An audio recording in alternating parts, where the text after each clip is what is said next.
চাচা চাচা ভাতিজা ছিছি মাসুদ, তুই কি জীবনে ভালো হবে না? আগে তোরে খারাপ ছেলে, ফালতু ছেলে ভাবতাম, কিন্তু তুই যে চোর এটা তো জানতাম না। শেষ পর্যন্ত আমগো বাড়িতে চুরি করতেছিস, তোর লজ্জা করে না? না, লজ্জা করে না, কারণ আমি চুরি করতে আসি নাই, আমি তোর কাছে এসেছি। মানে তুইও তো আমার কাছে আইছিস কেন? এখান থেকে যা কইতাছি। ঠিক আছে, যাবো। তুই এক কাজ কর, তুই আমার গালে একটা চুমা দিয়ে দে, ছেলে থেকে। এইখান থেকে যা কইতাছি নাইলে ভাইজানের ডাইকা তোকে হাত পা ভাঙাবো আমি। ঠিক কষ্ট করে তোর বাইরে ডাকুন লাগবো না, আমরাই তোর বাইরে ডাকতেছি। গুলাম রব্বানি ভাই, গুলাম রব্বানি ভাই। আচ্ছা আচ্ছা বাবা, শুন, তুই আমারে বাতে ফেলা আমার থেকে সুম্মা নিতাছস, তোরে আমি দেখানি ওরা তাকে আমি চোখের সামনে কেমন দিমু? তো ভেতরে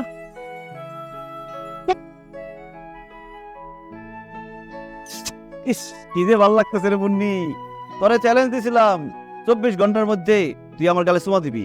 24 ঘন্টা কি 12 ঘন্টাও শেষ হয় নাই, তুই ঠিকই আমার গালে চুমা দিলি। এই মাসুদের লগে কোনো সময় বাজি ধরবি না, বাজিতে হাইরা যাবি। চল বাতি যা।